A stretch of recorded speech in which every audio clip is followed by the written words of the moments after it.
नई मूवी आएगी, पापा खुद ध्यान रखते थे कि उनको पता था कि बच्चे जो हैं देखेंगे जरूर। देवीलाल का परिवार या दबंग बंदे हैं, खतरनाक बंदे हैं, जो आपको पता चला कि उसी परिवार में मैं जा रही हूँ, थोड़ा सा डर सा नहीं लगा भी? थी मैं जो मेरा पर्सनल जो मेरा सोचना है वो ये है, या तो हार तो होती ही नहीं, या तो जीत होती है या तो सीख होती है। जी उनको जेल भेज दिया गया, जी जी। लेकिन कभी भी मैंने उनके शिकन नहीं देखी। बहुत ज्यादा उस चीज को मैंने महसूस किया, देखा। लोग जहाँ पे भी जाते थे एक ही बात कहते थे कि थारा ही परिवार टूट गया। मतलब ब्लंट है, फेस पे बोल देते हैं। और आजकल लोग क्या है ना, पीठ पीछे ज्यादा बोलते हैं, सामने कम बोलते हैं। तो ये एक नेचर का डिफरेंस आप मान। जी जी। सुनैना चौटाला के शौक क्या क्या है? को जाग जाके वो भी देखे। अब उन सब चीजों को सोचते हैं तो खुद पे हंसी आती भी, कैसे वो भी टाइम था, वो भी टाइम था, हम वो देख रहे होते थे। सुनैना जी कितना का मिस करते हैं उस समय को, वो वाला समय और आज वाला समय, कितना का कंपैरिजन करते हैं? वो अच्छा था या ये अच्छा है? नहीं, उन मायके से कोई रिश्ता नहीं है। कहते हैं ना सुनैना और नैना दोनों मासी की बेटियां हैं, बहन। नहीं, ट्यूबवेल चलता होता था। हमारा ब्रेकफास्ट जो आता था, मिसी रोटी, लहसुन की चटनी, दही। बाग में तो पेड़ों पे तो जरूर चढ़े रहते थे। अमरूद अच्छा सा जो दिख गया, ऊपर अमरूद है तो उसको तोड़ के लेके आना। सुनैना को खाना बनाना कितना का पसंद है? फेवरेट खाना कौन सा है?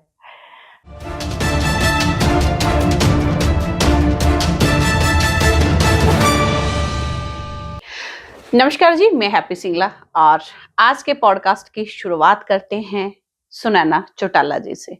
सुनैना चौटाला जी को कौन नहीं जानता, राजनीति में इनको आपने अक्सर देखा है और इनका दबदबा, इनकी बोलवानी और कौन से परिवार से ये ताल्लुक रखते हैं ये तो आप सब जानते हैं। लेकिन आज राजनीति की बातों से ऊपर उठकर बात करते हैं सुनैना जी से, उनके पारिवारिक जीवन के बारे में, और कुछ दिलचस्प ऐसी बातें आपके साथ शेयर करेंगे जो आप सुनकर हैरान हो जाओगे कि सुनैना आखिर है क्या। नमस्कार सुनैना जी। राम राम। और बढ़िया जी, कैसे हो आप? एकदम बढ़िया। परिवार में सब कैसे? सब अच्छे हैं। आपके परिवार में सब ठीक है? बहुत बढ़िया जी, बहुत बढ़िया।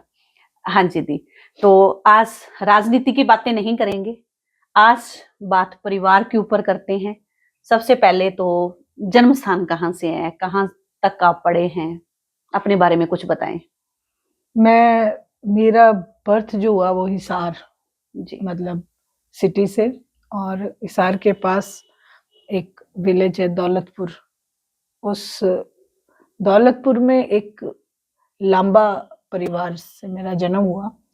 और स्टडी मेरी जो स्कूलिंग है वो रही रोहतक मॉडल स्कूल से। उसके बाद एफसी स्कूल पहले, आफ्टर 7th एफसी स्कूल, और उसके बाद कॉलेज भी मैंने एफसी फतेहचंद महाविद्यालय से किया। और वहीं पे मैंने अपना डिग्री, बीए की जो डिग्री है वो ली। उसके बाद एमए में एडमिशन लिया, बट उससे पहले मेरी शादी हो गई।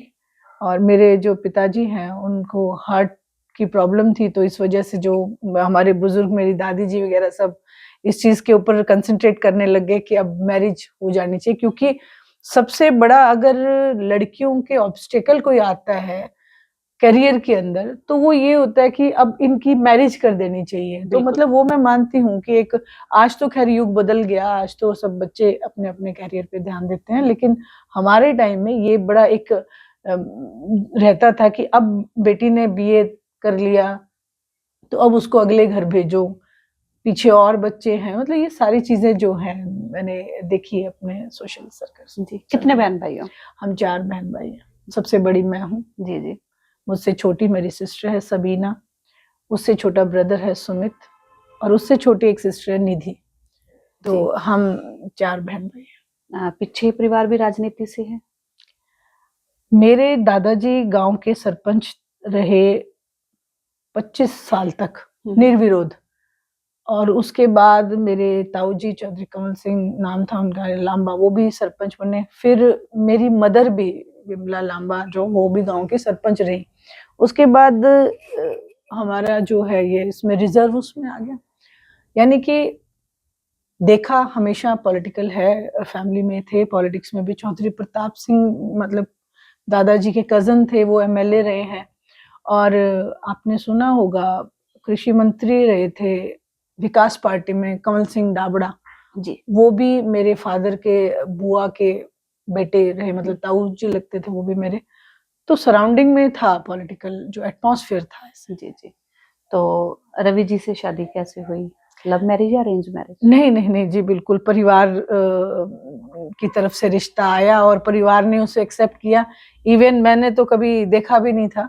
जी जब रिश्ता हो चुका था, सारी चीजें फाइनलाइज हो चुकी थी, तो उसके बाद मुझे बताया गया था कि ऐसे ऐसे, क्योंकि मेरे बीए फाइनल के एग्जाम्स थे, तो उस टाइम बस घर से यही आया था मैसेज के, जबकि मैंने सोचा था कि आफ्टर एग्जाम मैं जाऊंगी और फादर साहब से झगड़ा करूंगी इस चीज के लिए कि मुझे आगे पढ़ना था। एक्चुअली मेरा एक सपना था कि मुझे लॉयर बनना है, जी और वो इसलिए क्योंकि मैं जब भी आती थी कोई स्कूल से या हॉस्टल से वापस घर पे, तो नॉन स्टॉप अपने फादर को सारी बातें बतानी होती थी।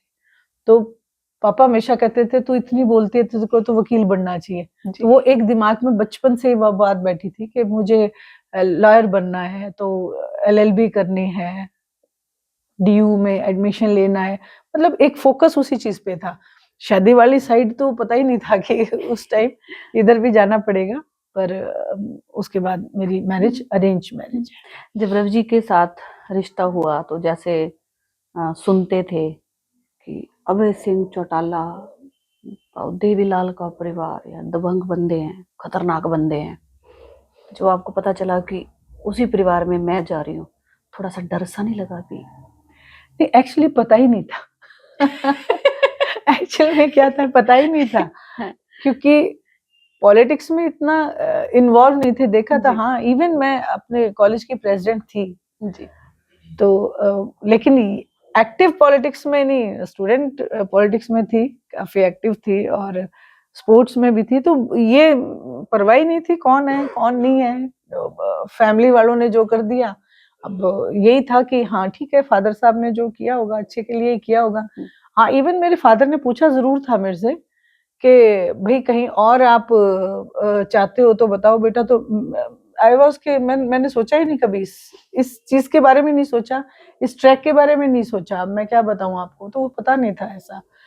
बाद में ये सब चीजें जो आप सुन रहे हो, ये लोग कहते रहते हैं हमेशा कि ऐसे फैमिली वैसे फैमिली, बट ऐसा कुछ नहीं है। बहुत अंदर से कैसी है फैमिली? लोग कहते हैं अच्छे, बस बिल्कुल टू द ग्राउंड है सब, ऐसी कोई बात नहीं। अभय सिंह जी को लोगों ने एक इमेज के ऊपर, अभय सिंह जी को इतना वो बना रखा है कि पता नहीं क्या है और इतने गुस्सैल हैं। ये नहीं, वो क्या है ना, सच बोल देते, मतलब ब्लंट है, फेस पे बोल देते हैं।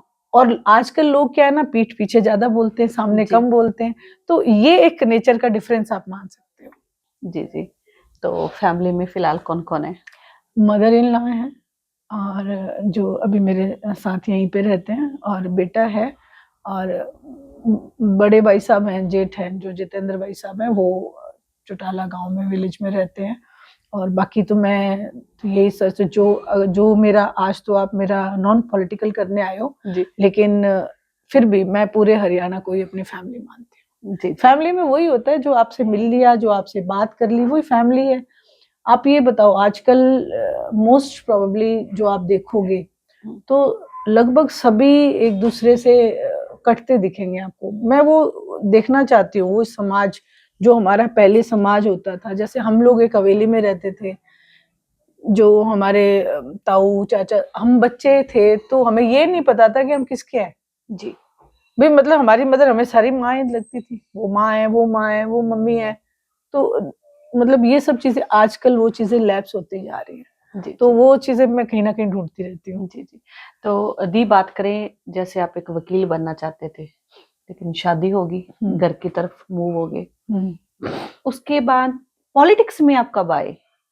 पॉलिटिक्स में आपकी एंट्री कैसे हुई और परिवार की सपोर्ट कैसी थी पॉलिटिक्स में आने के बाद भी? नहीं, सुनैना भी पॉलिटिक्स में आएगी, तो आपकी रिएक्शन कैसे थी और परिवार का सपोर्ट कैसा था? 2018 में जब फैमिली में डिस्प्यूट हो गया, और एक, मैं यही कहूंगी कि भगवान ना करे किसी के भी परिवार में ऐसा संकट आए, क्योंकि देखो परिवार में सभी अच्छे लगते हैं। मेरे लिए सभी मेरे आदरणीय थे, बड़े थे, सब अच्छे थे, लेकिन एकदम से आपस में डिस्प्यूट हो गया। 2018 में मेरे को जैसे एक इवन माँ जो थे जो अभय सिंह जी के मदर, जो जिनको हम माँ बोलते हैं, जो मेरे सास की रियल सिस्टर भी हैं रहे, उन्होंने मुझे बोला कि एक तेरे को जिम्मेवारी दे अभय, तो तुम ढंग से निभा लेगी क्या? तो मुझे ये नहीं पता था कि वो पॉलिटिकली कर रहे हैं। मेरे सिस्टर इन लॉज थे, जो अभय सिंह जी के जो सिस्टर्स हैं, सुचित्रा दीदी हैं और सुनीता दीदी हैं, अंजलि दीदी हैं। इन लोग का ये था कि भी पार्टी को आज जरूरत है एक महिला की, और पूरे हरियाणा में से महिलाओं की ये डिमांड आई कि भाई आपके घर से जब महिला आगे निकलेगी तभी तो महिलाएं घर से बाहर निकलेंगी, क्योंकि हमारे कल्चर है लेडीज घर में ज्यादा रहती हैं, बाहर कम निकलती हैं। तो इसलिए उसको एक महिलाओं को एक मजबूती कैसे दी जाए, क्योंकि जो मैंने इनेलो का कल्चर देखा है, हर वर्ग को मजबूत बनाया जाता है यहाँ पे, बेशक चाहे लोग कुछ भी कहें, लेकिन एक सच्चाई है। बिल्कुल। तो मेरे को उस वजह से उन्होंने सबने कहा कि सुनैना को ये अगर हम ये जिम्मेवारी दें तो ये कहीं ना कहीं संभाल लेगी। जो विश्वास उन्होंने मेरे पे जताया उसके लिए मैं बहुत थैंकफुल हूँ अभय सिंह जी की। मैंने आई वॉज के मैं कि हाँ जी मैं कोशिश करूंगी जी, अपनी तरफ से बेस्ट कोशिश करूंगी। तो 2018 में मेरी एंट्री होती है, क्योंकि परिवार टूट गया था और उसके बाद पार्टी जो है इनेलो को हमने असेंबल करना था, जोड़ना था, चौधरी देवीलाल जी की नीतियों को आगे लेके जाना था। मोटिव वही था। दिल में दर्द सिर्फ एक ही चीज का था कि एक छोटा सा हरियाणा स्टेट, उसमें चौटाला विलेज और उसमें आदरणीय चौधरी देवीलाल जी, ऐसा क्या था कि वो देश के प्रधानमंत्री बने। बिल्कुल। बड़ी स्टेट हो तो हम मान सकते हैं, लेकिन एक छोटी स्टेट को लेके वो देश के प्रधानमंत्री बने, तो उनकी विचारधारा क्या थी। मैंने उनको देखा, उनको पढ़ा। एक उनकी बुक मैंने चौटाला से चंडीगढ़, एक बुक उनके ऊपर लिखी गई थी, वो भी वो तो खैर मैं कॉलेज टाइम से ही पढ़ती थी उनको। मुझे मतलब चौधरी देवीलाल जी बहुत मेरे आइडियल रहे। तो ऐसा क्या था, तो वो मैंने सारी चीजें देखी। तो दुख ये था कि उन्होंने इतना कुछ हरियाणा के लिए किया और आज उनकी जो लगाया हुआ पौधा इंडियन नेशनल लोकदल, उसके साथ धोखा हो गया। तो मेन जो रीजन ये था पॉलिटिक्स में आने का। जी जी। तो जब परिवार बिखरा, दर्द तो बहुत होता है जब अपने अपनों से दूर होते हैं। तो जब राजनीति में पहला पैर था तो कमी कितनी की खलन हुई? बहुत ज्यादा उस चीज को मैंने महसूस किया, देखा। लोग जहाँ पे भी जाते थे एक ही बात कहते थे कि थारा ही परिवार टूट गया। एकदम से दिल पे लगती थी वो बात जाके भी, क्योंकि लोगों के दिमाग में ये था कि चौधरी देवीलाल जी का जो परिवार है वो परिवार लोगों के लिए ही है। उनको बहुत उम्मीदें थी। जब जेजेपी पार्टी ने बीजेपी से समझौता किया तो उनकी जितनी भी भावनाएं थी वो एक चरमरा के गिर गई। जो इंडियन नेशनल लोकदल का कोर वर्कर था वो इतना मायूस था, अंदर घुस के कमरों में रोते थे जो वर्कर थे। वो चीजें मैंने देखी, फेस किया। जहां पे भी जाएं लोग नजरें घुमा के उस चीज को कहते थे और दुख करते थे कि हम चौधरी साहब के परिवार में ऐसा हम सोच नहीं सकते थे। वो बहुत मुश्किल थी, बहुत बड़ा तूफान था। एक कैसे ना कैसे करके वो हमने सोचा कि कैसे ना कैसे करके लोगों के अंदर एक जज्बा, एक दिल में बात वापस डाली जाए कि नहीं, सब एक जैसे नहीं होते, 5 उंगलियां बराबर नहीं होती। सबसे पहले अभय सिंह जी की इमेज पे काम करना था, क्योंकि उनकी इमेज को ही डिस्ट्रॉय किया गया था। जी जी। जबकि एज अ ह्यूमन बीइंग मतलब वो बहुत अच्छे इंसान, लेकिन अगर हम पॉलिटिक्स में कहें तो पॉलिटिक्स में वो इसलिए नहीं क्योंकि वो ब्लंट है, बोल देते हैं। और उनकी इसी चीज का फायदा विपक्ष ने उठाया और उनकी इमेज को क्रैक किया। मेन जो चीज थी, चौटाला साहब ने जब वो सीएम थे हरियाणा प्रदेश के, काम इतने कर दिए थे कि विपक्ष घबराया था। और उस टाइम मेन विपक्ष कांग्रेस थी। भूपेंद्र सिंह जी हुड्डा इस बात से हिले हुए थे कि भाई कैसे चौधरी ओम प्रकाश जी चौटाला को लेट डाउन किया जाए जी। उसी में ये सारे प्रकरण हुए, साजिशें हुई और उस साजिश का लास्ट में ये नतीजा निकला कि परिवार टूट गया। मतलब एक इतना बड़ा तूफान और उस तूफान के दौर में पूरा परिवार गड़बड़ा गया। माने अब दुष्यंत दिग्विजय के परिवार की बात करें तो देखो, टूटे तो वो भी जब अपनों से दूर होते हैं, टूटते तो हैं। और एक दूसरे के सामने बोलना, उन्होंने बोलना नहीं, हमारे आदरणीय चाचा जी और उधर से बोलना दिग्विजय दुष्यंत, दिल में ठेस तो लगती थी देखो कि अपनों से लड़ रहे हैं एक बार। बिल्कुल बिल्कुल, ये जो हमारी अपब्रिंगिंग होनी चाहिए ना, वो आज मैं यहाँ बैठी हूँ तो मैं सुनैना चौटाला नहीं बैठी हूँ जी मेरे साथ 2 फैमिलीज बैठी हैं, जी एक मेरे मायके के साइड की, एक मेरे ससुराल के साइड की। जी तो मुझे उन चीजों के ऊपर भी वर्क करना चाहिए। ये एक सोशल है और ये एक बहुत जरूरी चीज है कि जहां हम बैठे हम ये ना सोचे कि हम बैठे हैं, ये सोचे कि हमारे साथ और कौन कौन बैठे हैं। इसमें मेरे माँ बाप के संस्कार भी आएंगे, मेरे सास ससुर के संस्कार भी आएंगे, मुझे क्या बोलना है कैसे बोलना है वो बहुत मैटर करती है चीजें।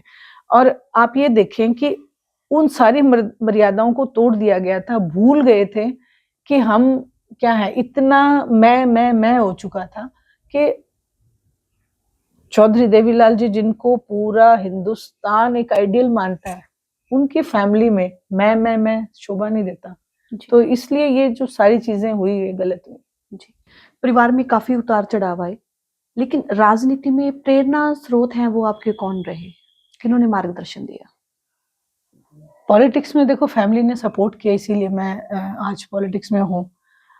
इवन जो कई जैसे होता है घर में लेडीज होती हैं वो ऐसे मना करती है, मेरी सास ने कहा कि नहीं जाओ, अगर आज परिवार को जरूरत है तो करो। मतलब ये सब चीजें जो थी वो एक एनर्जी जो देती है। और पॉलिटिक्स में मेरी टीम का बहुत बड़ा हाथ रहा मेरे साथ, जो लोग जुड़े उन्होंने मतलब पूरा आगे से फैमिली का बहुत सपोर्ट रहा, आगे मैं जा पाई। और दूसरा एक जो मेन चीज थी वो दिमाग में सिर्फ यही था कि भी दादाजी की नीतियों को आगे, दादाजी तो प्रेरणा स्रोत है ही सबके जितने भी हैं, लेकिन वहीं चौधरी ओम प्रकाश जी चौटाला भी एक बहुत बड़ी, यानी कि मैंने उनसे एक चीज उनके देखी, उन्होंने उनको जेल भेज दिया गया जी जी, लेकिन कभी भी मैंने उनके शिकन नहीं देखी कि भाई ऐसे हो गया। मतलब वो एक इतने एनर्जेटिक हैं, आज भी पूछते हैं कि शादियों में कितनियों में जाना है, किसी के कोई बैठना तो नहीं क्या भी। मतलब एक जो मैंने मेहनत सीखी मैंने चौटाला साहब से सीखी। जी जी। तो जैसे दीदी राजनीति कैरियर की शुरुआत करें, राजनीति में आप आए एक दबंग तरीके से आए, कारण लेडीज की तरह आपने राजनीति में पैर रखा। और जिस समय आप आए, अगर अब की बात करें 5 सालों की बात करें, तो ये बीजेपी पार्टी काफी मजबूत पार्टी रही थी। आपको चुनाव का चांस भी मिला, लोकसभा से लड़े आप, चुनाव लड़े। जब उसमें लगा भी नहीं, कहीं ना कहीं कमी रह गई है, तब मन के फीलिंग कैसी थी, परिवार का रिस्पॉन्स क्या था, कैसा था? अभी सुनैना गलत हो गया? नहीं, मेरी जैसे अभय सिंह जी से बात हुई, उनका भाई साहब नतीजा तो ऐसा है, तो उन्होंने एक बात कही कि लड़ना हमारा फर्ज है, हम चौधरी देवीलाल जी के परिवार के हैं, लड़ना हमारा फर्ज है, बाकी जनता का फैसला सर माथे है। हार तब होती है जब आप लड़ो ना। और राजनीति में मैं जो मेरा पर्सनल जो मेरा सोचना है वो ये है, या तो हार तो होती ही नहीं, या तो जीत होती है या तो सीख होती है। जी जी। बहुत कुछ सीखा है और ऐसा नहीं है कि हमने खोया।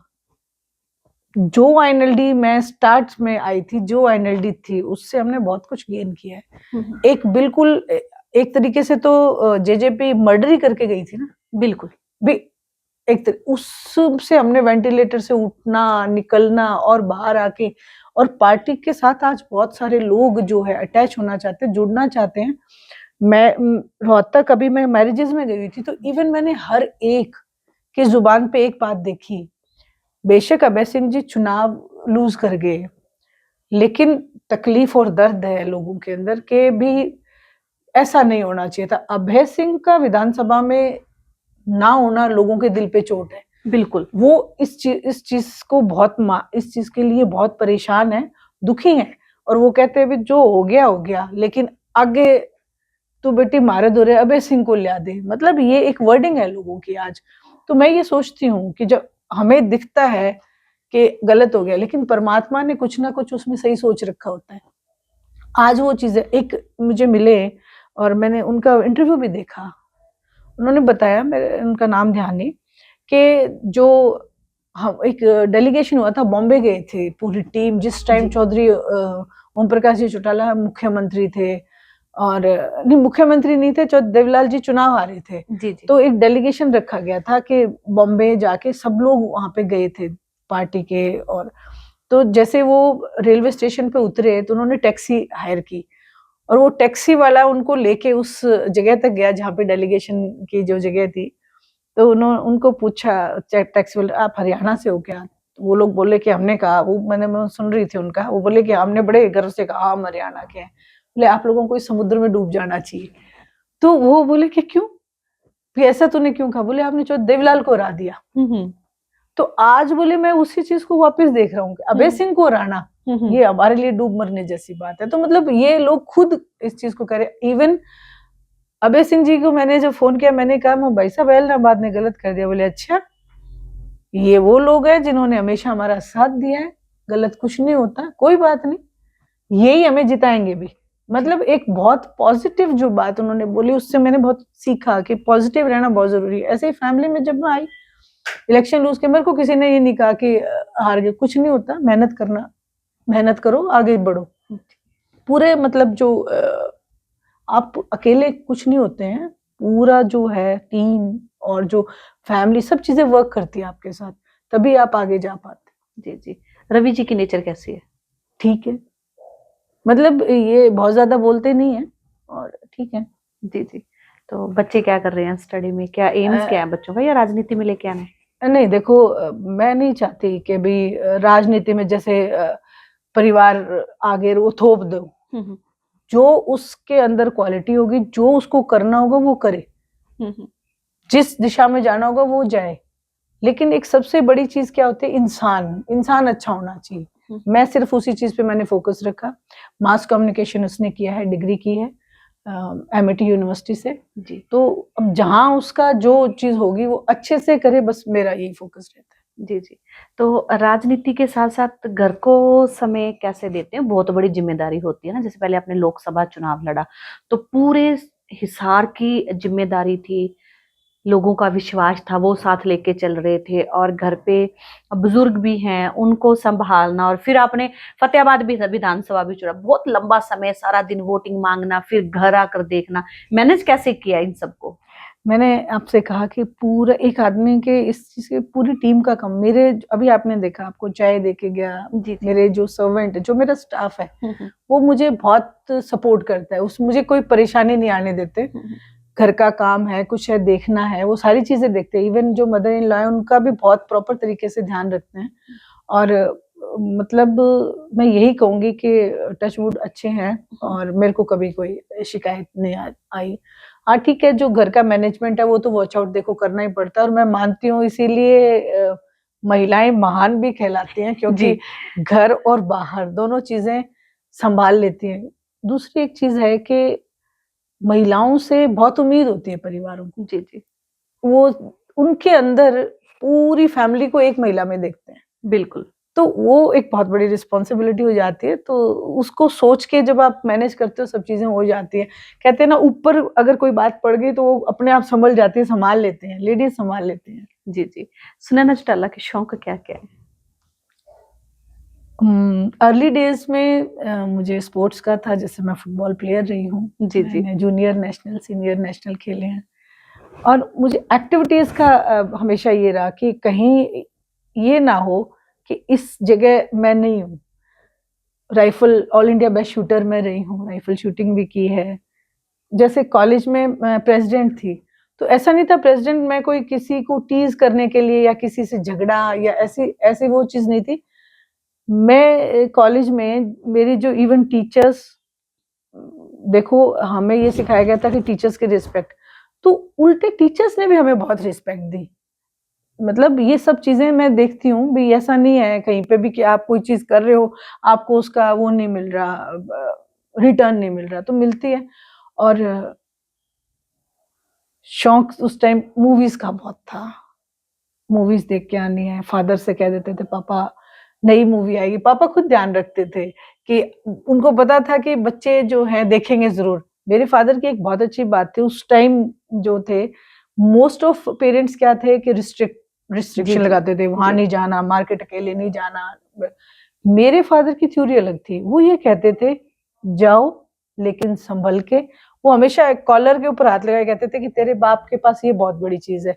तो हम उस चीज को हमेशा ध्यान में रख के और जैसे उनको कोई कह देता था कि मूवी हॉल में बच्चे गए हुए थे तो वो पापा खुद छोड़ के आते थे, तो कहते थे कि मैं सिर्फ ये बात बर्दाश्त नहीं कर सकता बच्चे झूठ बोले, और मुझे ये पता होना चाहिए कि मेरे बच्चे अब जो उस टाइम के यंगस्टर्स थे उनको मूवीज का शौक होता था बहुत। आजकल तो सब कुछ आपके टीवी और इस पे आ जाता है, मोबाइल पे आ जाता है, लेकिन उस टाइम तो सिनेमा बहुत बड़ी चीज थी। तो वहां पे वो खुद लेके जाते थे पापा। दादी जी भी कहती थी कि तू खुद मूवीज दिखा के, बोले मेरे बच्चे मेरे से झूठ नहीं बोलते, मैं खुद उनको दिखाऊंगा। स्पोर्ट्स के लिए भी कहते, जैसे मैं अमरावती और थ्रू आउट इंडिया जैसे हम टीम जाती थी तो भी खुद बैठा के आते थे, छोड़ के आते थे, लेने आते थे। मतलब एक बेटी को आगे बढ़ाने में एक बाप का बहुत बड़ा योगदान होता है, ये मैं मानती हूँ। देर रात जाग जाग कर वीसीआर कितना का देखे तो सबसे बड़ा हाँ फेवरेट कौन है? उस टाइम क्या था, छुट्टियों में 3 दिन की छुट्टी हुई तो चला ली वो मूवीज, मंगा ली, वीसीआर था घर पे। और ऐसे नहीं कि भी अकेले अकेले देखे, पूरा हमारे जो हवेली मैंने बताया मेरे ताऊ जी के बिल्कुल चौक पे, और वो लगा के, और सबके बेड लगे हुए हैं, सब रजाइयों में या कोई कंबल में ओढ़ के, और उसको देखते थे हम। जैसे रामलीला बहुत देखी है हमने गांव में, हमारे एरिया रोल भी किया है। नहीं रोल नहीं किया रोल नहीं किया। गांव में जैसे मैंने बताया ना, सरपंच थे दादाजी वगैरह, ताऊ जी वगैरह, तो वो एक सरपंच की एक रिस्पॉन्सिबिलिटी होती है रामलीला वगैरह में। तो एरिया में दौलतपुर की रामलीला बड़ी मशहूर थी, तो रात को जाग जाके वो भी देखे। अब उन सब चीजों को सोचते हैं तो खुद पे हंसी आती भी, कैसे वो भी टाइम था हम वो देख रहे होते थे। और जो गांव के रोल प्ले कर रहे होते थे उनको हम किसी को सीता के रूप में देख रहे होते थे किसी, तो ये सब चीजें थी। बहुत अच्छा था जो भी जो बीत तो गया। म्यूजिक मस्ती में कितना हाँ म्यूजिक बहुत था। जैसे हॉस्टल में तो अलाउड नहीं था, लेकिन जब छुट्टियों में घर पे होते थे तो अपने रूम में म्यूजिक सिस्टम, अपना म्यूजिक चलाना। उस टाइम कैसेट्स आती थी, तो कैसेट हम अपना लगा के, नई नई मूवीज की इकट्ठी कलेक्शन होती थी, सब अपने अपने मीडिया में दिखाते थे, मेरे पास 150 है, मेरे पास 200 है, वो सब चीजें थी। वो भी किया म्यूजिक में भी। इवन मैं डांस और टैलेंट में भी थी उसमें, कॉलेज टाइम, मतलब उसमें भी मुझे प्राइजेस मिले। और मतलब कम्पैक्ट था, एक हर चीज का शौक था, कढ़ाई का भी था थोड़ा बहुत, पेंटिंग का था। जैसे गांव में सिलाई कढ़ाई ज्यादा चलती थी, कुछ चदरें निकाली थी?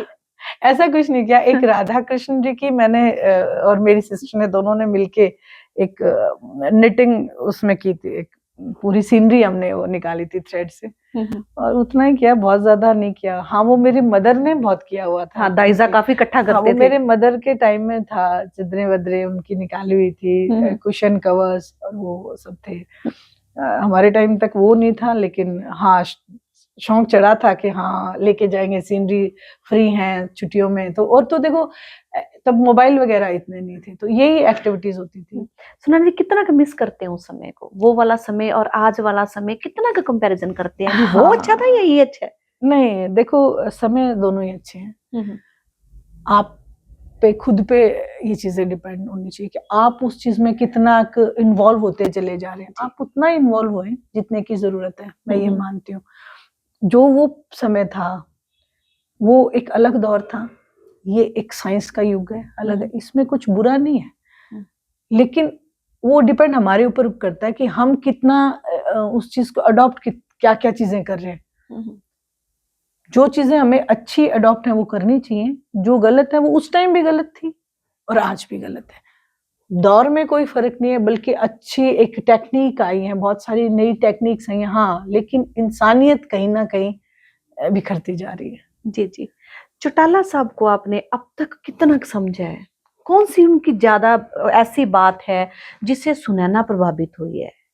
सबसे बड़ी चीज के आदरणीय ओम प्रकाश जी चौटाला को जितना मैंने समझा देखा है, वो कभी भी किसी को गलत जवाब नहीं देते, चुप हो जाएंगे,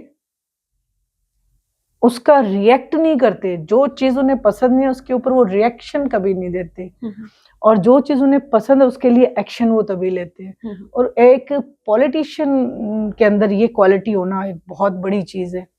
दूसरी एक उनकी दूरदर्शिता, वो उस चीज को समझ जाते। जैसे जेजेपी जब अलग हुई तो सबने कहा कि आप बोल कहते क्यों नहीं, तो वो कहते थे आज जनता इस चीज को सुनने के मूड में नहीं है। मतलब लोगों का उन्हें ये पता था कि आज क्या उनकी जरूरत। अब तो वो बुजुर्ग हो गए, लेकिन अगर वो मतलब उस टाइम हो तो आज भी वो बता दे कि आज ये क्या सुनना चाहते हैं और क्या नहीं सुनना चाहते। मतलब उनकी एक राजनीतिक तौर के ऊपर वो एक मैं ये मानती हूँ, मैं उनको चाणक्य ही बोलती हूँ कि दादा जो पिताजी हैं वो बहुत बड़े पॉलिटिक्स के।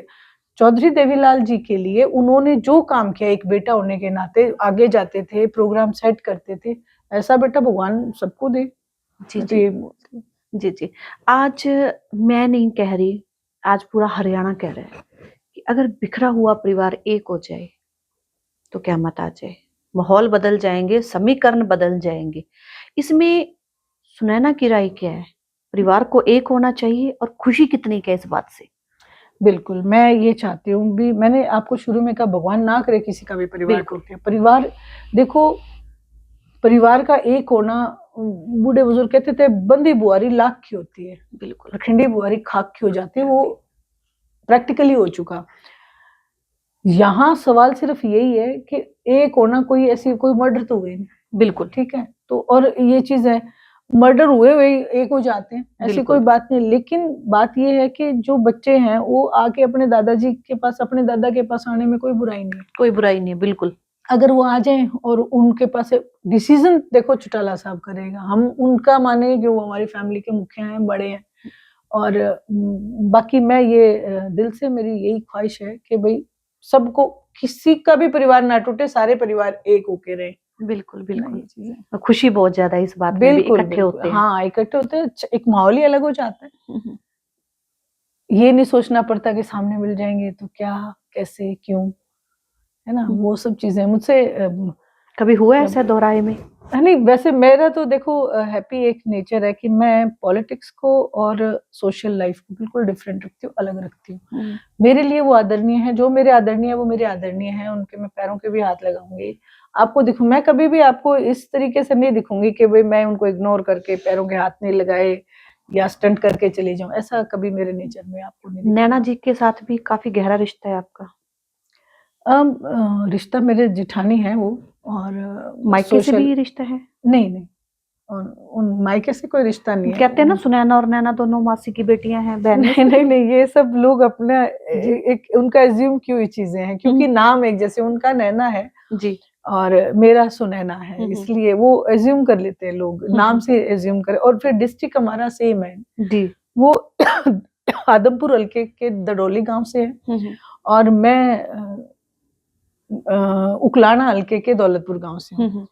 कॉलेज सेम था, एफसी कॉलेज, तो वो बहुत सीनियर थी, मतलब मेरी जो बड़ी सिस्टर्स हैं उनके साथ थी, और मैं तो जूनियर थी उनसे। और पता भी नहीं था कि भाई जैसे अब ठीक है सीनियर्स लड़कियां होते हैं सारे, ये नहीं पता था एक फैमिली में कैसे क्या आएंगे, ये सब चीजें तो देखो चर्चा काफी चली ना, नैना और सुनैना दोनों बहनें हैं। हाँ, वो नाम के हिसाब से, हाँ, फिर हुआ कि दोनों मासी की बेटियां हैं एक परिवार में। बिल्कुल, ये सब चीजें चली, बहुत चली ये सब चीजें मैं क्लियर करते करते करते करते करते करते हाँ, अभी नहीं, ऐसा नहीं है। हाँ ठीक है, उनसे रिश्ता है भी, गहरा ही रिश्ता, जेठानी है तो कोई ये तो है नहीं भी रिश्ता कोई कमतर है, लेकिन सिस्टर्स मतलब मायके की साइड से रिश्ता नहीं है। जी जी जी। तो आज की राजनीति को आप अपनी लाइफ में कैसे देखती हैं? आज की राजनीति कैसी है?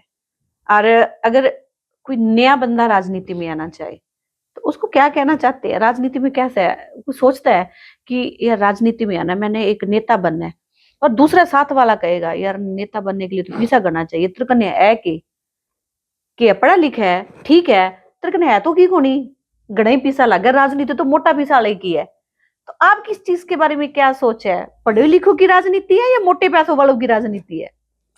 देखो, आज जो राजनीति है वो बिजनेस हो गया जी।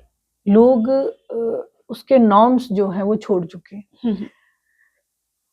जो पैसे का तंत्र चला है वो बिल्कुल बहुत गलत है। वो एक पॉलिटिशियन के लिए भी गलत है, एक सिटीजन के लिए भी बहुत गलत चीज है, क्योंकि आपको वो एक गलत ट्रैक पे। एक चीज आप देखें, हम हर जगह भाषण देते हैं जी, क्या कहते हैं कि भाई भीख नहीं देनी चाहिए, बिल्कुल लोगों को आदत पड़ जाती है जी। और एक कोई अगर किसी को टिकट मिल गई, किसी भी पार्टी से कोई खड़ा है, तो आज क्या देखेंगे, वोट कहाँ बिक रहे हैं, कहाँ से खरीदें, ये एक बड़ा एक चीज, ये क्या है तो सिमिलर चीज ही ना। बिल्कुल। आप एक पॉलिटिकल स्टेज पे होके एक समाज को गलत ट्रैक दे रहे हो तो आप पॉलिटिशियन नहीं हो। आप एक आदमी की कीमत, एक इंसान की कीमत ज्यादा से ज्यादा 5,000 वोट का मैंने जो नोटिस किया है, 5,000 ही मतलब ज्यादा से ज्यादा एक वोटर को देके खरीदा जा सकता है। बाकी मिलते तो उनको 1,000, 100, 200, 500 यही है। 5,000 एक इंसान की आपने कीमत लगा दी 5 साल के लिए, और उसमें अगर देखेंगे तो 1 साल के 1,000 रुपए, और उसमें भी अगर देखेंगे कि 12 महीने हो गए, 1,000 रुपए में 12 महीने के लिए आप किसी का जमीर खरीद रहे हो। इसमें दोनों चीजें दोषी है, जो जमीर बेचता है वो भी दोषी है, जो जमीर खरीदता है वो भी दोषी है।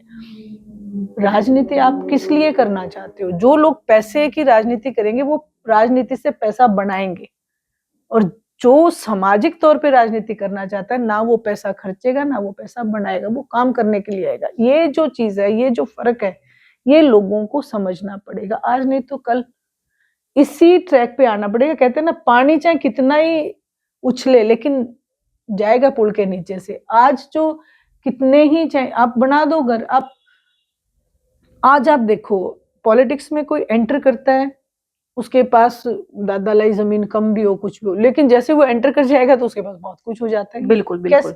क्यों हो जाता है? ये कहाँ से आता है ये?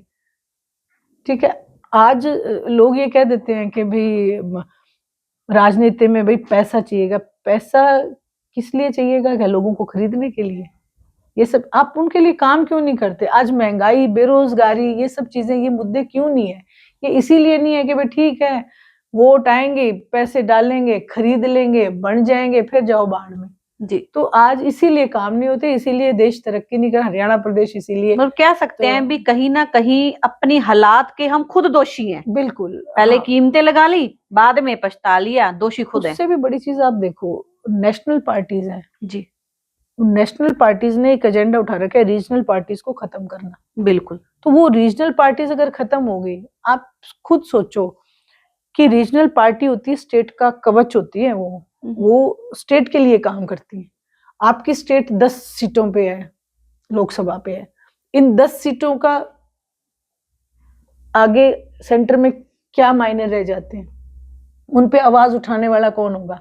नेशनल पार्टीज वाले लोग तो नहीं उठाएंगे, लेकिन जो रीजनल पार्टीज वाले होंगे वो हमेशा आवाज उठाएंगे कि हमारी स्टेट के लिए, क्योंकि नेक्स्ट इलेक्शन में उनको लोगों को फिर फेस करना है, वो उनका होम स्टेट हो गया, उनको जाना। लेकिन लोग उस चीज को नहीं समझ पा रहे, वो नेशनल पार्टीज के इस एजेंडा में फंसते ही चले जा रहे हैं।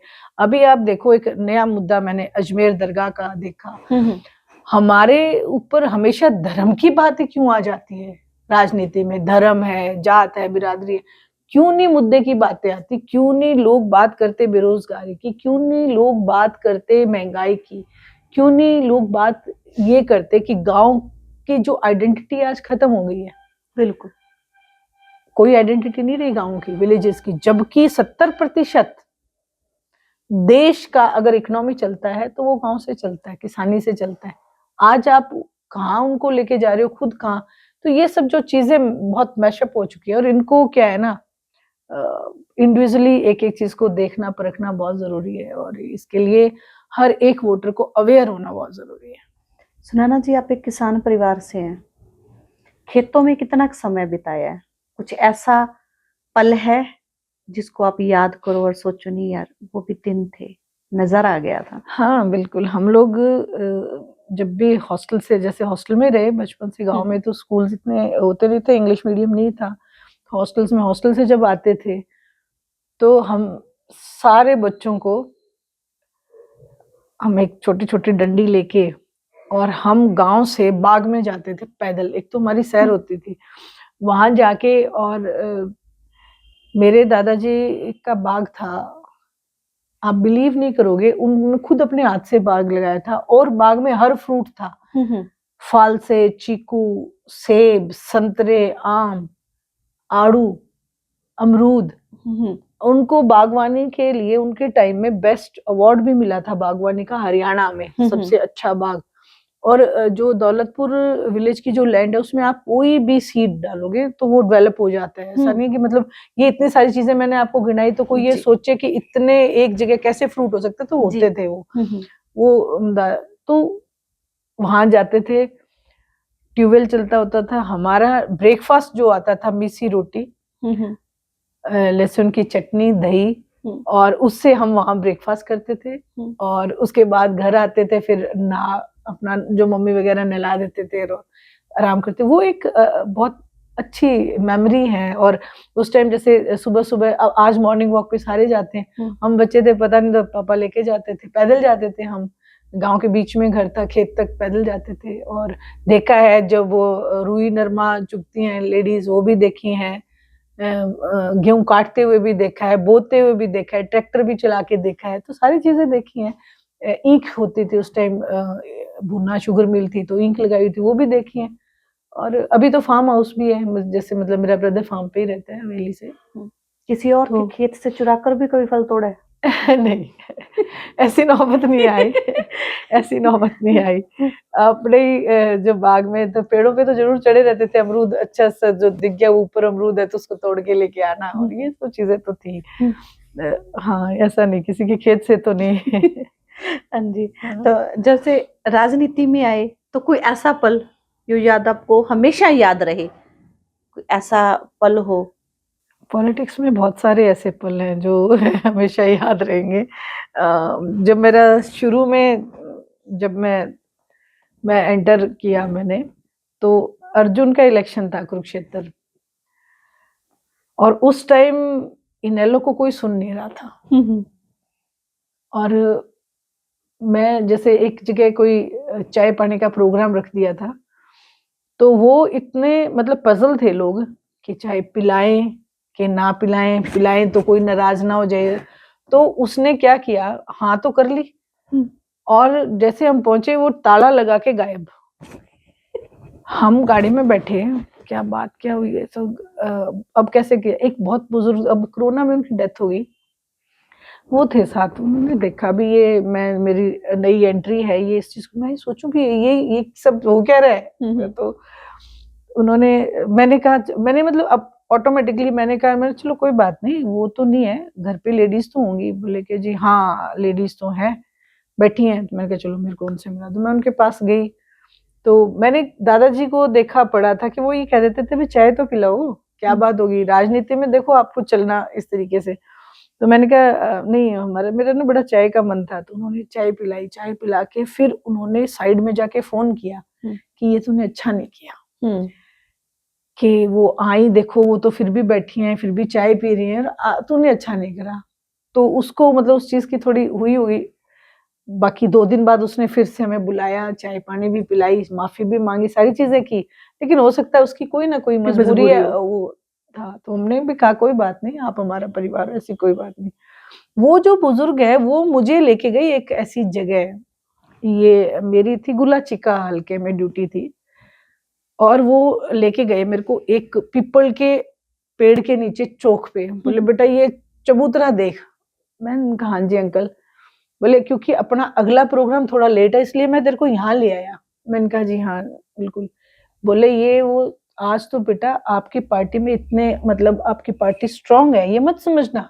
मैंने कहा अंकल स्ट्रांग कैसे, देखो आप खुद ही देखो ऐसे क्या हो रही है। बोले ना अब ये तेरे को 2 दिन बाद चाहे तो पिला देगा। लेकिन एक टाइम ऐसा था, चौधरी देवीलाल जी को उन्होंने बताया कि इस पीपल के पेड़ के नीचे उन्होंने खुद की मुनादे खुद की, गले में ढोल डाला और ढोल बजाते हुए, उस टाइम ऐसे सुनो सुनो सुनो करके मुनादी होती थी, तो उन्होंने कहा सुनो सुनो कल इस चौक पे चौधरी देवीलाल जी आएंगे, चौधरी देवीलाल आएगा और किसान मेरे भाइयों आप उसको सुनना जरूर और तुम्हारे पते की बात कहेगा। तो वो जो आते जाते लोग रुकते गए, वो उनके कानों में पड़ती गई भी कौन है, जो एक क्यूरियोसिटी हो जाती है। नेक्स्ट डे खुद दादाजी खड़े हैं वहां पे, तो लोग कह रहे कि अरे आप तो कल आप ही थे। बोले तो क्या करूं, तुम जब सुन ही नहीं रहे तो कैसे सुनाऊं तुम्हें। और मैं तुम्हारे पते की बात करने आया हूं, तुम मुझे वोट देना और मैं किसानों के हक की बात सेंटर में उठाऊंगा। तब देखो मतलब उनका स्ट्रगल देखा, जो चीजें जो सीखी वो एक बड़ी बड़ी चीज सीखी मैंने। उसके बाद मैंने कहा नहीं, ये चीज तो मैंने सोचनी ही नहीं है भी कौन क्या कर रहा है क्या नहीं कर रहा है, मैं क्या कर रही हूँ वो देखना है, हम किस ट्रैक पे हैं वो देखना है। तो उसको देख के आगे आज बहुत सारी, जैसे हरियाणा प्रदेश में आप कहीं पे भी जाओ, बहुत सारी मेरी फ्रेंड्स हैं, महिलाएं हैं, अच्छा लगता है उनको, उनसे बात करके मुझे मौका मिला इस पॉलिटिक्स के थ्रू, और इस सोच को लेके जब मैं चली कि नहीं दादाजी ने कितनी मेहनत की है तो उसी मेहनत से आगे बढ़ना है। तो ये एक पूरा वाकया था। हरियाणा आपने अपने कदमों से नापा है। पद यात्रा थी तो पूरे हरियाणा में आप पैदल घूमे थे। हाँ, परिवर्तन यात्रा। हाँ जी, परिवर्तन यात्रा पे आपने पूरा भ्रमण किया है हरियाणा का। कैसे कैसे लोग मिले, कैसा रिस्पांस था जब सुनैना उनके बीच में पहुंचती थी? काफी हम भी पहुंचे, हमने देखा था कोई कनक काट रहा है, कोई कैसे कर रहा है, तो वो पल कैसे थे जब पूरा पैदल नाप दिया? वो एक बहुत अच्छा एक एक्सपीरियंस रहा। पैदल हम गए तो ग्राउंड की जो चीजें थी, बहुत सारी चीजें सामने, बहुत सारी समस्याएं सामने आई। मतलब ये मैंने देखा लोग परेशान हैं लेकिन लोग चुप हैं, उनको ये नहीं पता, उनको ट्रैक नहीं पता, उनको ये नहीं पता बोलना कैसे है, तरीका क्या अपनाए। क्योंकि आज अगर मैं बात करूं तो आज मीडिया भी आवाज नहीं उठाता लोगों की, बिल्कुल, और पॉलिटिशियंस जो हैं वो सिर्फ सेल्फिश हो चुके हैं, तो उनकी आवाज कौन उठाए, वो इस चीज के लिए बहुत मतलब फेडअप है पॉलिटिक्स से। दूसरी एक जो बहुत बड़ी चीज मैंने पॉलिटिक्स में बड़ा एक देखा, बैक स्टेप जो आया हुआ है, जो पॉलिटिक्स, वो पॉलिटिक्स क्यों नहीं बन पा रही है। आपने जैसे कहा कि युवा अगर आए तो युवा आएगा कैसे पॉलिटिक्स में? जी, मैं अगर अपना एग्जांपल दूं आपको, मैं कॉलेज की प्रेसिडेंट थी। आज हमारे कॉलेजेस में इलेक्शंस नहीं होते, हमें एक नई सोच का लीडर कैसे मिलेगा? बिल्कुल। और उसको नाम क्या दे दिया कि इससे ना दंगे फसाद होते हैं। आज क्या दंगे नहीं होते, आज जो है कोई चेन खींच के जा रहा है, कोई मतलब आए दिन ये तो रहेंगी चीजें, लेकिन ये जो दौर खत्म कर दिया कॉलेज टाइम से। जो एक मैं बताऊं आपको, जब मैं 10th में थी तो मैंने ये सोचा कि मुझे कॉलेज का प्रेसिडेंट बनना है। अगर जिसको प्रेसिडेंट बनना है वो अपनी इमेज पे वर्क करेगा कि नहीं करेगा? बिल्कुल बिल्कुल। तो जो इमेज पे वर्क करना सीख जाएगा वो समाज में काम करेगा, और जो समाज में काम करेगा वो राजनीति में भी काम करेगा।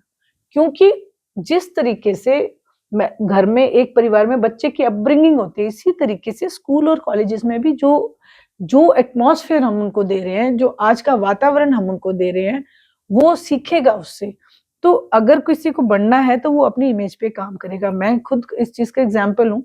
तो ये जो चीज है ये बड़ा हमारा एक, मैं तो ये हमेशा इस चीज की पक्षधर रही हूँ कि कॉलेज में इलेक्शंस जरूर होने चाहिए। जी जी। तो हमें एक नई सोच का एक युवा, एक अच्छा लीडर मिलेगा।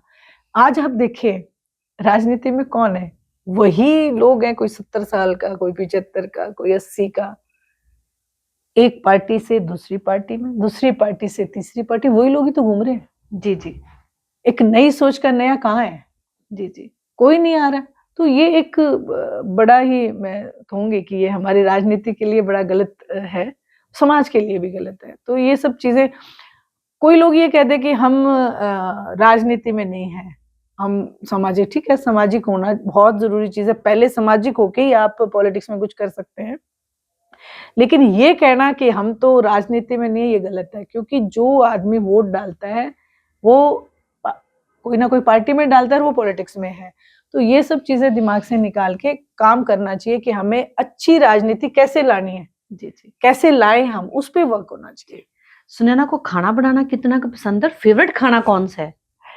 देखो खाना बनाना मुझे कम आता है, जितना आता है वो ठीक ठाक सा काम चला देती हूँ मैं। और फेवरेट जैसे सर्दी है तो बाजरे की रोटी, और अगर गर्मी है तो जैसे पुलाव वगैरह और राजमा चावल, और ये वैसे खास सब चीजें लेती हूँ मैं, मेरी सेहत देख के पता चल रहा होगा। जी। खाती मैं सब चीजें हूँ, और बनाने का जो कुछ चीजें बनानी आती है वो मैं अच्छे शौक से बनाती हूँ। कभी जैसे घर में लेडीज को गोलगप्पे काफी पसंद होते हैं, रेडी में खड़े होकर कभी गोलगप्पे का स्वाद चखा? नहीं, ये मेरे कॉलेज में भी शौक नहीं था, मैं रेडी पे खड़े होकर मैंने कभी नहीं गोलगप्पे खाए या ऐसा कुछ। हाँ ठीक है, कोई जैसे कहीं गए हैं तो वैसे मंगा लिए, घर पे मंगा लिए, पर ये नहीं है कि बहुत ज्यादा शौक होता है, वो नहीं है। मैं दही बल्ले की ज्यादा शौकीन हूँ, मैं वो खाती हूँ जहाँ पे भी मुझे दिख जाए, वो मुझे कंफर्टेबल लगता है वो खाना। फास्ट फूड बहुत कम खाती हूँ मैं, जो अपना घर पे नॉर्मल बना है उसी को ही प्रेफर करती हूँ। जैसे पहले नहीं पता था कौन से परिवार में शादी होकर जा रही है, परिवार कैसा है, जैसे आपने कहा राजनीति से आप थोड़ा सा दूर रहे हैं, तो जब परिवार के अंदर आप प्रवेश कर गए, उसके बाद फ्रेंड्स का रिएक्शन कैसा था? अभय सिंह को शुरू से एक नाम दिया गया था बिल्लू, दबंग नेता। अरे या तो खाड़कू है, खड़का देगा एक मिनट में। तो फ्रेंड्स का कैसा रिएक्शन था, जो पता है सुनैना उस परिवार में शादी होके चली गई, कोई ऐसा रिएक्शन आया किसी का? नहीं, जो ये उनको मतलब कि कुछ ऑब्वियस भी लगता था कि जैसे पॉलिटिकल ग्राउंड की फैमिली है तो रिश्ता वहाँ पे हुआ। इवन वो ये मानते थे जितने भी फ्रेंड्स थे, बोले अरे इससे ऊपर क्या परिवार होगा, चौधरी देवीलाल जी का मतलब एक बहुत बड़ा नाम और सारी चीजें। और ये जो चीजें जैसे अबे भाई साहब के लिए आपने कहा कि बिल्लू ऐसे है, तो वो भी चीजें नहीं इतना कोई मतलब मेरी फ्रेंड्स ने ऐसा कुछ नहीं कहा। हाँ, इतना जरूर था कि अरे अब तू स्टडी नहीं कर पाएगी, ये जरूर था। ये तो मतलब हर एक फ्रेंड का एक दूसरे के प्रति होता है, अरे अब तू स्टडी नहीं कर पाएगी। हाँ, ये जरूर था उनका। और इवन होमगार्ड की तरफ से भी लेटर्स आते रहे राइफल शूटिंग के लिए, भी आप चलो स्टेट के लिए जाओ, लेकिन फिर वही था कि ये सब चीजें छूट जाती हैं और ठीक है, नॉर्मल अपना एक आम जैसे लेडीज अच्छा टाइम अपना घर में। तो देवीलाल जी से मुलाकात हुई बहुत बार। हाँ जी, हाँ, तो ये बैठा इधर ही बैठते थे, ये फोटो भी है। पहले ये जो सोफा वो अलग थे, तो दादाजी की फेवरेट चीजें जैसे खीर, और उनको देसी चीजें जैसे बहुत पसंद थी, पेठे की सब्जी बहुत पसंद थी दादाजी को, और फोफड़िया जो बोलते हैं राजस्थानी, उसमें सांगरी, ये सब चीजें बहुत पसंद थी। तो वो बनवाते थे पहले ही, जैसे दुर्गा उनके साथ रहता था तो फोन करा देते थे कि आज फोन कर दे, खाना हम वहीं खाएंगे। यहाँ से कई बार बाई ट्रेन दिल्ली जाते थे तो डिनर यहाँ करके सब और फिर जाते थे। बहुत बार उनसे हाँ ऐसे बैठ के बातें नहीं हुई, राम राम जरूर हुई, वो मतलब हमेशा। लेकिन उनमें एक बहुत बड़ी चीज थी कि लोगों के दिल तक कैसे पहुंचना। मैं आपको बताती हूँ, जिससे मैंने खीर बनाई और ये बेटा छोटा था उनके पास बैठा, उनके हाथ वगैरह धुलवा के और वो खीर खा रहे थे, तो ये कहता मेरे को भी खानी है। तो वो जो दुर्गा, उसने चम्मच से उसी कटोरी में से उसको कह, मैं दूसरी चम्मच लेके, मैंने कहा दुर्गा अब चम्मच चेंज कर ले।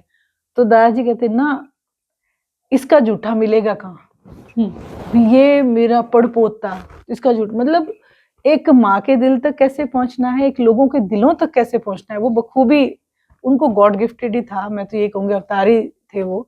तो ये चीज अच्छी, दादाजी से बहुत बार मिलने का मौका मिला। तो काफी कुछ सीखा आपने चौटाला परिवार में रहकर। बिल्कुल बिल्कुल, बहुत सारी चीजें जो हैं, जितना मैं तो हर एक यंगस्टर को बोलूंगी कि उन्हें पढ़ना चाहिए चौधरी देवीलाल। अगर कोई पॉलिटिक्स में इंटरेस्ट रखता है, जो आदमी राजनीति में आए पहले उनको पढ़ के आए। जी जी, क्योंकि वो एक इतनी बड़ी सोच के, आप सोच सकते हो बॉम्बे में उसने क्यों उनको ये बोला था, जो ड्राइवर है, कि भी आपको डूब जाना चाहिए। उसने इसलिए बोला, उसने कहा कि ये जो हमारी जो बीड़ी बनती है और वो जो पत्ते हैं, वो जंगल बॉम्बे के वहां से उन जंगलों में से, तो जो लोग थे उनको एज अ लेबर ट्रीट किया जाता था, भी आप लेबर ले और ये पत्ते दो और जाओ। तो दादाजी ने उनकी लड़ाई लड़ी, चौधरी देवीलाल जी ने। उन्होंने कहा कि तुम मालिक हो, तुम लेबर नहीं हो, तुम मालिक हो। तो उसने कहा कि जो महाराष्ट्र में आके हमारी लड़ाई लड़ सकता है, वो हरियाणा की लड़ाई, हरियाणा को कहाँ पीछे रहने देंगे। तो ये उनकी एक जो सोच थी। कोई सोच सकता था कि जच्चा बच्चा की स्कीम कैसे आई, बुढ़ापा पेंशन कैसे बनाई। ये केवल उनकी सोच का ही कमाल है कि आज हमारे बुजुर्ग जो है बड़े सम्मानित तरीके से घरों में रहते हैं। तो मैं कहूंगी कि जो भी आदमी आए राजनीति में, पहले चौधरी देवीलाल जी को जरूर पढ़े। जी जी। आप एक महिला है, एक राजनीतिक महिला है, तो एक ऐसा खास क्या संदेश है जो आज की महिलाओं को देना चाहें? देखो, कह रहे हैं बेटी बचाओ बेटी पढ़ाओ, आज की बेटी पढ़ रही है, बढ़ रही है, लेकिन कहीं ना कहीं वो बेटी आज भी छुपी हुई है। बिल्कुल। तो क्या मैसेज देना चाहते हैं? हाँ, मैं ये बहुत अच्छा हैप्पी आपने क्वेश्चन किया, क्योंकि आप भी एक महिला हैं, मैं भी महिला हूँ, और 7 मार्च को महिला दिवस बड़े धूमधाम से मनाया जाता है जी। और उसको राजनीतिक इतना रंग दिया जाता है ना, हर एक पॉलिटिशियन के बयान आएंगे, क्योंकि हम आधी आबादी हैं जी। आधे वोट हमारे हैं, हमारे ऊपर अगर वो नहीं बोलेंगे तो महिलाएं फेड अप होंगी, लेकिन वो बोलते हैं, लेकिन करता कौन है?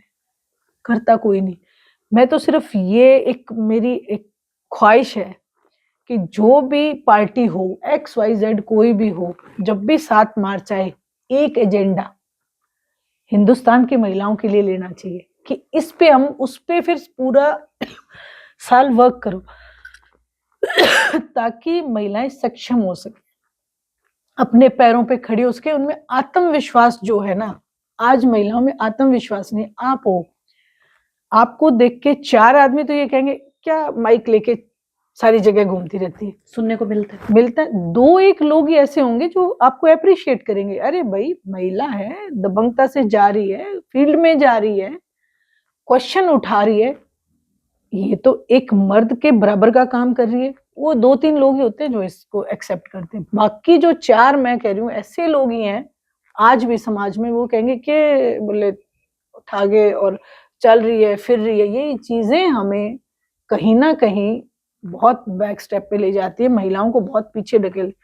गांव में मैं गई हूँ, मैंने इतना टैलेंट देखा है, आप बिलीव नहीं करोगे, आप भी खैर जाते हो, कोई कढ़ाई, कोई पंखी बना रही है, कोई दरी बना रही है, उनकी आइडेंटिटी क्या है? वो वहीं दब के रही। आउट ऑफ कंट्री में अगर ये चीजें हो, हम और चीजों में तो आउट ऑफ कंट्री की सारी कॉपी कर रहे हैं, लेकिन अपने समाज के लिए हम क्या कर रहे हैं? बिल्कुल बिल्कुल। आज तक जितने भी राजनीतिक तौर पे महिलाएं हैं, आप बताओ किसने ऐसा काम किया हो कि उस महिला को हम याद करें कि महिलाओं के लिए इस महिला ने ये काम कर दिया? बिल्कुल। राजनीति में आके सारे भूल जाती हैं, उसी ट्रैक पे फिर चली जाती है। क्यों? आप एक महिला है, आप एक स्पेशल वर्ग से आ रही, आधी आबादी आपके, उनके लिए कुछ करो ना, ताकि वो आपको याद करे, जैसे चौधरी जी ने बुजुर्गों के लिए किया, आज दुनिया याद करती है। आप ऐसी चीज करो जिससे महिलाएं सक्षम हो, महिलाओं में आत्मविश्वास बढ़े, और आने वाली जो जनरेशन है, जो हमारी बेटियां हैं, वो भी एक सक्षम हो सके, उनमें ताकत हो, लड़ने की ताकत हो, अपनी बात को रखने की ताकत हो, एक उन्हें प्लेटफॉर्म दे। तो मैं ये जरूर चाहती हूँ कि as an political women empowerment पे जरूर काम होना चाहिए। जी जी, बहुत बहुत शुक्रिया जी। तो ये थे हमारे साथ सुनैना जी, जिनके आज हमने जीवन के बारे में जाना, जिनकी सोच के बारे में जाना। सुनते थे हरियाणा की शेरनी, दबंग नेता। तो लड़ाई झगड़े से भाई कोई दबंग नहीं होता है, वाकई में ही दबंग है जिन्होंने अपने दोनों परिवारों की सोच को आगे बढ़ाया। और आज भी आपने इस पॉडकास्ट के माध्यम से देखा है, तकरीबन 1 घंटा हुआ है हमें इनसे बातचीत करते हुए। इन्होंने जो भी बात करी है वो अपने दोनों परिवारों को साथ लेकर एक लियाकत के साथ एक बात करी है, जो दर्शाती है कि वाकई में ही ये हरियाणा की शेरनी है। तो इस वीडियो को ज्यादा से ज्यादा शेयर करें। बोलना बहुत आसान है और उंगली उठाना बहुत आसान है, मजा तब आता है जब उस लाइन पर चलते हैं, उस शख्स से मिलते हैं। तो आज के लिए इतना ही, मिलते हैं नए स्टार के साथ।